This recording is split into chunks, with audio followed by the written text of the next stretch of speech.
Je suis ravi de vous retrouver sur une nouvelle vidéo. Aujourd'hui, on va faire un petit top 5 des meilleurs WOD qu'on peut trouver de Rich Froning sur YouTube. Alors, la plupart des vidéos, bien sûr, sont sur CrossFit MyM. Je vous mettrai le lien en description et bien sûr, tous les liens de chaque vidéo, de chaque Metcon sera en lien dans cette vidéo, bien sûr, en description. Je vais commencer par le petit plus. Je ne pouvais pas l'enlever, c'était trop difficile parce que je trouve ce WOD vraiment très intéressant. C'était le 20 janvier 2016 et on se retrouve sur un Heavy Diane. Alors pour ceux qui ne connaissent pas Diane, c'est un 21-15-9, donc 21 deadlift, 21 handstand push-up, 15 deadlift, 15 handstand push-up et 9 deadlift, 9 handstand push-up, tout ça le plus rapidement possible. En général, c'est un WOD qui va se faire voilà, pour les plus aguerris sous les 3 minutes. Mais là, c'est un Heavy Diane. Normalement, la charge d'origine est à 102 kg et les handstand push-up peuvent être pratiqués en keeping. Et là, Rich a décidé avec Matt et Wed de le faire en strict sur les handstand push-up et sur une charge de 143 kg. La vidéo va s'afficher en direct sur mon ordinateur. Voilà. Donc, on a Rich Froning à droite. Donc on va passer très vite la vidéo, on va pas faire une vidéo de 20 minutes, mais voilà, là on est à 315 dips, ce qui correspond à 143 kg. On peut voir qu'il va, je pense, enchaîner unbroken les 21 deadlift et les 21 premiers handstand push-up. C'est une vidéo super intéressante parce que quand vous allez la regarder, si vous allez cliquer sur le lien, on a une petite battle entre Matt et Wed qui a un très bon niveau. Et en fait, Matt et Wed, tout le long du WOD, est un petit peu devant Rich. D'ailleurs, regardez, il finit, je crois, les handstand push-up, voilà, les deadlifts en premier. Et il va tenir voilà, la cadence tout le long pour être devant. Rich sera un petit peu derrière. Et je ne vais pas spoiler, mais sur le dernier tour, voilà, il y a une petite surprise. N'hésitez pas à regarder. On pense que Rich va se faire déborder par Matt et Wed et pas du tout. Voilà, il y a un petit... C'est là où on voit que Rich est très compétitif. Donc, le Heavy Diane, je l'ai mis en 6e position exceptionnellement parce que je trouve que c'est un WOD très intéressant. Là, ça prouve la force de l'athlète Rich Froning. 143 kg, unbroken sur les deadlifts, des handstand push-up strict. Voilà, le mec n'a plus rien à prouver niveau force. Il est vraiment très bon. Tac, vraiment le top 5. Donc, en 5e position, c'est un WOD que j'ai découvert en cherchant justement les 5 WOD qui me parlent le plus de Rich Froning. Et je l'ai trouvé super intéressant parce qu'il est vraiment très conditioning. C'est un WOD qu'il a fait avec Dan Unsucker, donc son cousin, et c'est un 10 minutes AMRAP. Alors écoutez-moi bien, parce que celui-là, il déboîte, je pense, énormément. Là, il faut vraiment être robuste. 10 minutes AMRAP, 15 dumbbell snatch bras droit, 30 double under, si je ne me trompe pas. Et ensuite, on passe à l'autre bras, 15 dumbbell snatch à gauche et 30 double under, maximum de tours pendant 10 minutes. Alors comme ça paraît un WOD. Voilà, ça le fait, on se dit c'est bon, ça va le faire. Sauf que le dumbbell est à 35 kg. Et ça, par contre, ça m'interpelle parce que je ne sais pas si vous avez snatché un peu le dumbbell de 35, mais se faire 15 reps sur le même bras à 35 kg, il faut vraiment être énervé et vraiment costaud. Voilà, AMRAP 10 minutes, 15 dumbbell snatch, donc 35 kg bras droit. Et ensuite, on part sur les 30 dumbbell under. Alors là, on est vraiment à l'ancienne de chez l'ancienne. Hein. La vidéo date, que je raconte pas de bêtises, d'il y a 11 ans. Voilà, d'il y a 11 ans. Donc, il est dans sa... Voilà, vraiment au top de sa forme à ce moment-là. Hein. Voilà, AMRAP, 15 dumbbell snatch, 35 double under. Voilà, là, c'est vraiment le WOD... par excellence qui m'impressionne. Voilà. Je pense que si je devais le faire, ce WOD à 35 kg, je pense qu'en 10 minutes, je serais capable de réaliser peut-être grand max 4 tours, hein. Peut-être 2030 par tour. C'est vraiment très lourd. Et on voit, il le réalise totalement en force, il n'y a même pas de travail d'extension de hanche, même pas de jerk où il se glisse dessous. Ouais, totalement en puissance. Je trouve ça, alors c'est un WOD qui est passé à l'as, mais je trouve que ce WOD est très impressionnant. Voilà, et ça fait dire aussi pourquoi Rich a été plusieurs fois champion des CrossFit Games. Bah voilà, regardez, il est quand même, pour l'époque, il y a 11 ans, en avance dans sa façon de se programmer. Il est déjà sur des charges extrêmement lourdes. Donc imaginez bien si vous arrivez à faire 15 reps à 35 kg tout en force, 22,5, hein, c'est une petite balade de santé. Hein. Il n'y a plus du tout le même impact. Et ça revient à dire que voilà, le travail de la force pure, la force stricte, est quand même un secret en CrossFit. Et je pense que tous ceux qui performent à l'heure actuelle, c'est pas ceux qui sont venus avec un super cardio au CrossFit, non, et vous le savez bien, c'est plus ceux qui, de base, ont vraiment énormément de force. Si je suis capable de lever 15 fois mon dumbbell à 35, comme je vous disais, voilà, 22,5 à lever, c'est une rigolade. Donc voilà, je vous invite à regarder ce WOD, il est très intéressant, il dure que 10 minutes. Je vais pas spoiler le nombre de tours, mais voilà, là il est déjà au 3e tour, il rattaque son bras droit. Et on est à 2,22 de vidéo. Donc voilà, je trouve ça méga impressionnant. Voilà, ça c'était le top 5. On va passer au top 4. En 4e position, le 19.2. Voilà, il était encore en compétition par équipe. Il va le faire avec Tasia Percevez et Shaina Shaw qui ont fait partie de son équipe en 2019. Et voilà, très impressionnant aussi. J'envoie la vidéo. Alors, je ne sais pas si vous vous souvenez, c'était un combo, le 19.2, combo toss to bar, double under et squat clean. Il y avait un certain nombre de reps à faire à chaque fois, à chaque tour sur les toss to bar et les double under. Et les squat clean, en fait, montaient en charge. Et si on n'arrivait pas à rentrer dans les fenêtres, ça pouvait se terminer. Et Rich nous a fait vraiment un beau passage là-dessus.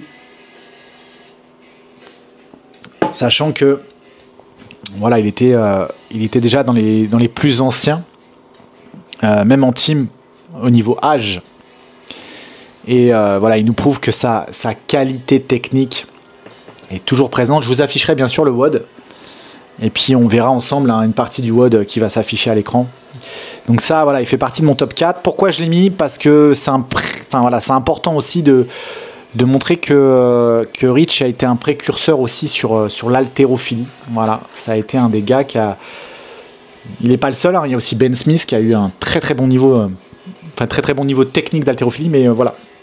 Rich prouve par ses qualités techniques et sa force que l'haltérophilie est vraiment quelque chose de très beau en WOD, donc sous intensité. Le gars vient de s'enfiler des toss to bar et des U, et vous allez voir ces squat clean sont vraiment très très propres. Chaque rep reste identique, on voit qu'il est ancré au sol. Je vais avancer un petit peu la vidéo et on va voir un petit peu pendant le cours du WOD. Voilà, là je sais pas la charge, mais je pense peut-être à vue d'œil pas loin de 110 kg.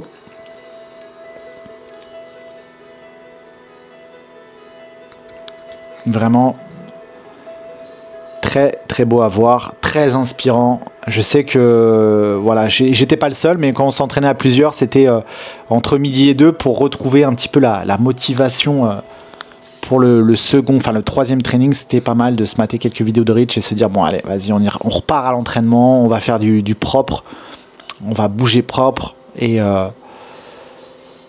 et voilà, le mouvement avant tout, même si on bouge moins vite, c'est pas grave, mais ce qu'il faut, c'est être beau en bougeant. Ça, c'était vraiment le point d'orgue. Je pense à Hugo, avec qui je me suis entraîné. Je pense à Nico, bien sûr, également. Voilà, Nico, avec qui on s'est beaucoup entraîné. Mais j'ai une petite pensée pour Hugo, parce que Hugo, voilà, on a vraiment découvert Rich Froning ensemble, et on a passé énormément de temps aussi à faire des WOD de Rich. Et puis après, Nico est arrivé. On est monté d'un cran avec Nico. C'était vraiment fou. Mais voilà, c'était le lifestyle, c'était vraiment WODer les WOD de Rich et se mettre dans cette ambiance-là. Je vais dire que c'est vraiment mon CrossFit, c'est celui qui m'a captivé pendant très longtemps et qui me captive encore aujourd'hui. Hein. Même si Rich n'est pas aussi compétitif qu'avant, que la programmation a un petit peu changé. Voilà, c'est un gars qui peut me faire tirer à l'arc sans problème. Parce qu'il est passionné de l'entraînement. Bon, je m'éloigne un petit peu du sujet, mais voilà. Le 19.2 de Rich Froning, je vous invite à le regarder. Donc ça, c'est mon top 4. Voilà. Parce qu'il fallait mettre un petit peu de force pure haltérophilie de Rich. Et je pense que celui-ci est le plus parlant. Mon top 3. C'est un WOD qui a été réalisé avec Sam Cournoyer. J'ai adoré ce WOD. Vraiment, techniquement, il est fou. La réal du WOD sur YouTube est dingue. Donc, ils ont 2 sets à faire. Avec 5 drop climb, donc 5 montées de corde. Ensuite, il y avait 100 feet handstand walk avec obstacle, 10 snatch à 83 kg, donc 10 squat snatch. Ensuite, il repartait sur du handstand walk obstacle, il repartait sur les 10 snatch à 85 kg, enfin 84 kg. Ensuite, une marche sur les mains à nouveau avec l'obstacle, donc un aller-retour et 5 rope climb. Le WOD est un petit peu long, mais ce qui est intéressant, c'est que Rich, voilà, montre un petit peu à Sam Cournoyer toute sa technique, son savoir, le fait qu'ils se connaissent parfaitement. Et finalement, voilà, Rich, de mémoire, hein, parce que le WOD, je ne l'ai pas regardé entièrement, celui-ci, je l'avais déjà vu plusieurs fois. Mais voilà, de mémoire, Rich finit devant Sam Cournoyer, et c'est un WOD, voilà, qui techniquement est fou. Déjà, quand vous faites de la marche sur les mains et du squat snatch, dites-vous bien qu'il faut être très très bon techniquement, parce que sinon les squat snatch à 85 kg, ça va pas passer, le grip va être abîmé, les épaules risquent d'être fatiguées. Donc voilà, c'est un WOD qui pour moi inspire le respect et la perfection de la technique. Donc je vais avancer un petit peu. Voilà, là on voit la marche sur les mains. Voilà, double obstacle, hein, comme je vous disais tout à l'heure. Voilà, il y a pas de raté, pas de sans faute. Tout unbroken, on sent que la technique est totalement détendue, très peu de récupération, à peine 10 secondes. Moi, voilà, pour avoir essayé le handstand walk avec obstacle, déjà là moi ça m'impressionne personnellement. Donc bien sûr, beaucoup de crossfitters sont capables de le faire à l'heure actuelle, mais quand même, techniquement, c'est quand même très beau. Et là, on part normalement sur la rope climb. J'ai peut-être trop avancé. Non, ça va être bon. Ça va être le squat snatch. Donc là, en fait, c'est ces 2 sets, hein, qui ont été mis l'un contre l'autre. Et puis, on voit un petit peu le temps qu'il met sur chaque set. Pardon. Donc, il a splitté l'écran. Et c'est lui versus lui, quoi. Et ça, là, on voit justement la qualité technique. Il y a quasiment pas ou très, très peu d'écart de temps entre les deux. Et la gestualité reste identique, on pourrait croire que c'est toujours limite le même squat snatch. Voilà, donc là, pour moi, voilà, c'est un WOD très très inspirant, parce que quand on arrive à ce niveau technique, sans parler de charge, hein, même vous me le faites à 60 kg, je suis déjà impressionné, il n'y a pas de souci, mais voilà, rope climb, marche sur les mains, et ensuite le petit squat snatch, moi je dis respect total. Voilà. On voit pas ça souvent, aussi beau techniquement. Je vais avancer un petit peu, on va essayer de se focus un petit peu sur Mr. Sam Cournoyer. Voilà. Donc oui, Sam Cournoyer qui est québécois, donc canadien, qui a intégré la Team Mayhem en 2022 pour faire les CrossFit Games. Voilà. Vous voyez, petit échec. Je pense que Sam Cournoyer, j'aimerais tellement l'avoir en podcast, mais bon, c'est quelqu'un qui a un énorme potentiel, hein, ça on n'en doute pas une seule seconde, mais beaucoup plus jeune que Rich Froning. Et je pense qu'il a beaucoup appris sur la méthodologie d'entraînement à ses côtés, comment se gérer mentalement. Et puis même, je pense que s'entraîner aux côtés de Rich vous donne quelque chose comme de la confiance, comme de la prise de conscience sur votre niveau. Et voilà. On voit sur l'obstacle, ça rate. On voit sur le snatch, ça rate. Alors bien sûr, je pense qu'il y a la pression d'être face à Rich, parce que c'est quand même un monsieur. Mais on voit qu'au niveau mobilité, au niveau gestualité, voilà, c'est un petit peu en dessous. On va pas se mentir, même si j'apprécie énormément Samuel et que c'est un athlète extraordinaire. Hein. Attention, là on parle... Là, on est pointilleux, hein. Je ne suis en aucun cas critique sur l'athlète. J'aime beaucoup le personnage. Mais on parle juste là de technicité. Bien sûr, Rich l'a emmené dans son WOD. Hein. Enfin, je pense que Sam Cournoyer est meilleur sur plein d'autres choses. Mais voilà, là, on voit qu'au niveau qualité, c'est carrément dingue. Donc voilà, ils ont gagné en 2022, comme j'ai raconté dans l'histoire de la petite vidéo de Rich Froning, l'histoire de Rich Froning. Ils ont gagné en 2022 le dernier titre de Rich en team. Voilà, Sam Cournoyer en faisait partie. Très très grand athlète, vraiment un bon gars. Donc voilà, ça c'était mon troisième. Attention, là on est vraiment sur les marges du podium, il ne reste plus que 2 WOD. Voilà, on n'a plus que 2 places. 2 places, le grand second pour moi. Voilà, c'est un WOD que j'affectionne particulièrement. J'ai déjà fait une fois et je pense que je le referai pour me tester à nouveau. C'est toute la diversité et la variété de reach. Là, on part sur du run. C'est un miles run, donc 1600 mètres run, et ensuite 30 pegboard enchaînés. Et on repart sur un miles run, donc 1600 mètres run. Je le trouve excellent. Le pegboard est vraiment un exercice très intéressant pour le corps, puisqu'on est en appui sur le peg, on est obligé de travailler sur les abdos. Bien sûr, travail de tirage, de précision et de résistance. Ça permet de changer un petit peu de la rope climb, de la legless, même des pull-ups. Et je trouve ce WOD méga cool. La musique est géniale, le WOD est génial, la réal est géniale. Et en plus, il fait ça avec un partenaire, donc c'est vraiment cool. Donc chacun vont courir, comme je vous disais, 1600 mètres, ensuite 30 pegboard et 1600 mètres. Voilà, filmé en plus avec un drone.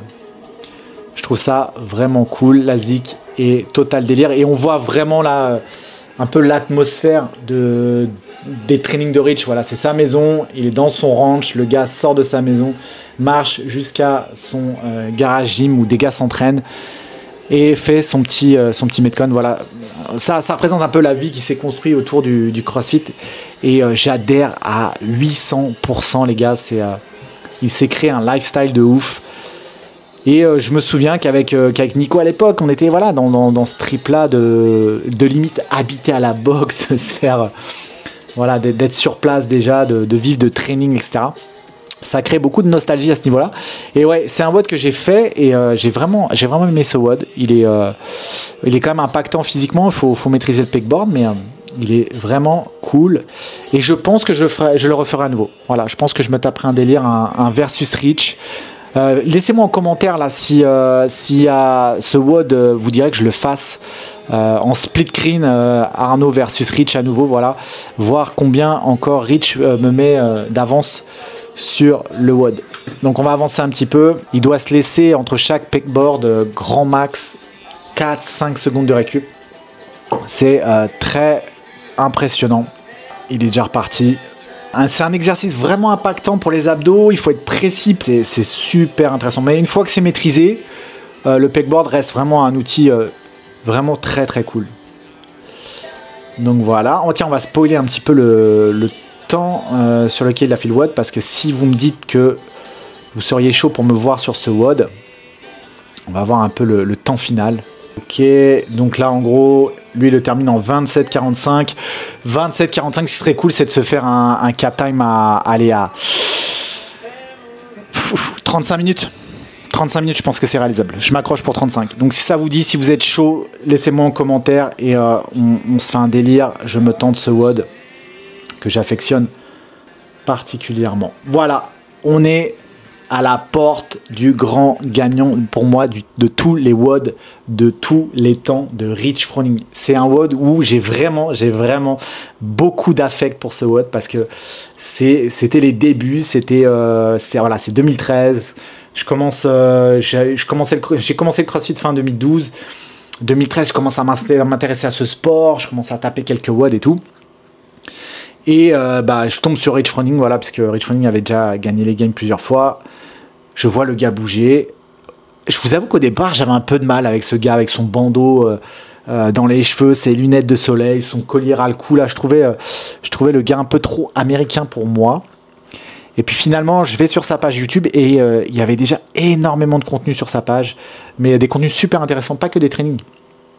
Et je tombe sur ce WOD et je crois, sans vous mentir, ce WOD, à moi tout seul, il a dû être visionné plus de 100 fois. Alors je vous explique pourquoi. C'est un WOD qui me motive. Donc quand j'ai pas la motive, c'est un WOD que je peux remettre de temps en temps. Et en plus, la zik, elle est trop cool. Et avec Nico, quand on s'entraînait les après-midi, on faisait tourner la musique et la vidéo en boucle pour se mettre dans le même état d'esprit. Mais c'est vraiment de la folie, hein. C'est fou ce que ça peut créer le CrossFit quand même. Je vais pas garder le suspense plus longtemps, c'est Fran Taziland. Et ça par contre c'est un WOD que je n'ai jamais osé faire.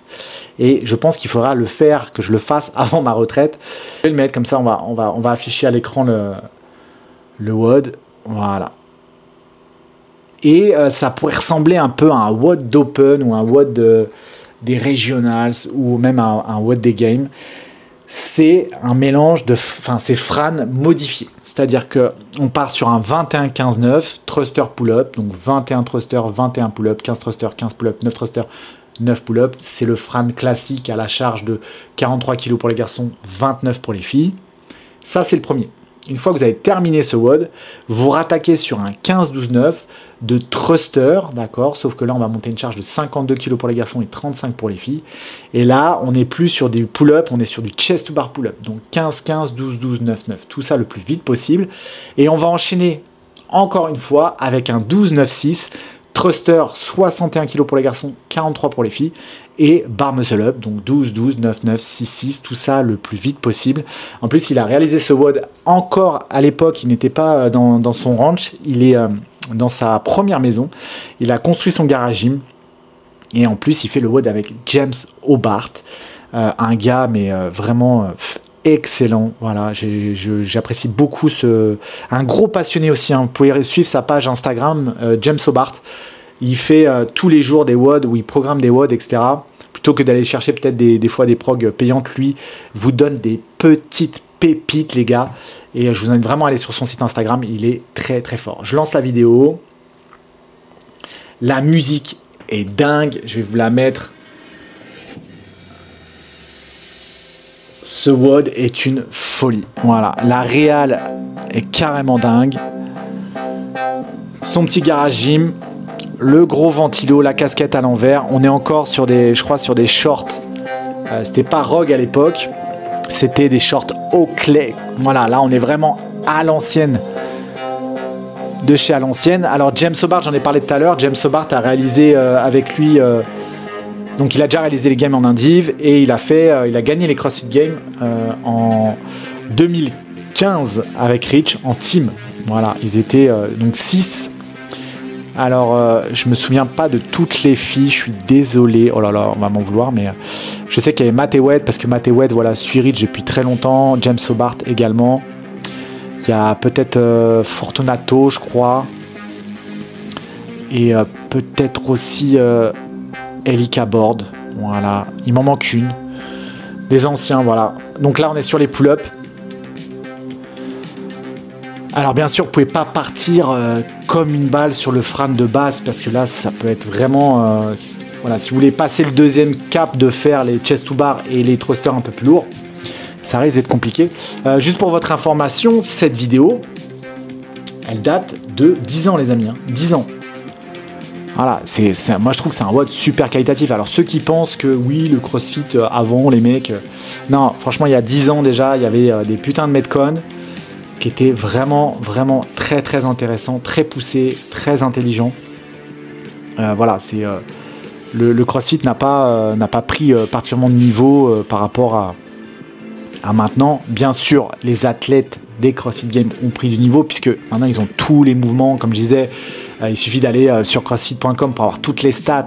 Vous pouvez savoir à combien vous devez être au deadlift, à combien au squat clean pour être dans les times, sur les Fran, combien, etc. etc.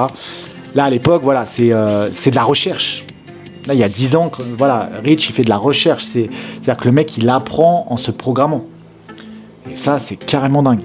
Donc là, on est déjà à 2010, donc il est en dessous d'un rythme de base du Fran. Mais ça reste quand même bien élevé. Je vais avancer un petit peu. Donc on peut considérer qu'il a fini son Fran, pour être précis, 3,23. Voilà. 3,23, il finit son Fran. Normalement, moi je vous cache pas, 3,23 là. Si j'essaie de faire 3,23 au Fran, donnez-moi quelques minutes de récupération avant d'enchaîner le prochain WOD. Là, il finit 3,23, il discute avec James. Ça va, James? T'es pas trop fatigué? On charge les barres. Non, le gars est fou. Le gars est fou. Donc je vous disais, la deuxième partie, c'est un 15-12-9. Thruster 52 kg et chest to bar pull-up. Je vais avancer un petit peu. On voit la qualité de mouvement des gars, ils sont vraiment très propres, ça bouge bien. Le front rack est carrément super clean. Il a toujours sa technique, hein, j'en avais parlé dans une autre vidéo, mais les pouces sous la barre, ça n'a pas changé les amis. Il a toujours les pouces sous la barre au thruster. Voilà. On est à 5,42. Je vais avancer encore un peu. En 7,50, il a fini donc son Fran et le 15-12-9 chest to bar, pull-up et thruster. Et il passe à 60 kg, donc 61 kg, 12,9-6 thruster, bar, muscle up. Voilà, Fantasyland les amis. Je vous invite vraiment à aller voir cette vidéo. C'est une pépite. Et un WOD tellement motivant. Mais celui-là par contre c'est sûr qu'un jour je le ferai. Je sais pas si je le filmerai, j'ai quand même un peu d'ego, mais ouais, un jour il sera fait pour le plaisir de partager ce WOD. Voilà, c'était mon top 5 avec la petite pépite là du Diane Eevee. Pour moi, ce sont les 6 WOD qui représentent peut-être le mieux Rich Froning. J'aurais pu certainement rajouter d'autres WOD, bien sûr, là c'est quelque chose de personnel. Voilà, on sent que ce gars, après plus de 10 ans de training, il est encore là par la passion. Voilà, vraiment. Je pense qu'il aime gagner. Ça, j'ai pas de doute là-dessus, mais il aime gagner limite tout le temps. C'est-à-dire même à l'entraînement, du coup, il arrive toujours à avoir cette motivation sans faille. Voilà, c'était mon top 6 les amis. J'espère que cette vidéo vous aura plu. N'oubliez pas de vous abonner. Voilà, plus vous êtes nombreux, plus c'est motivant pour moi, vous le comprenez. Je vous souhaite une bonne soirée, une bonne après-midi, une bonne journée. Comme vous savez sur YouTube, nous sommes dans un métaverse. À ciao, bye.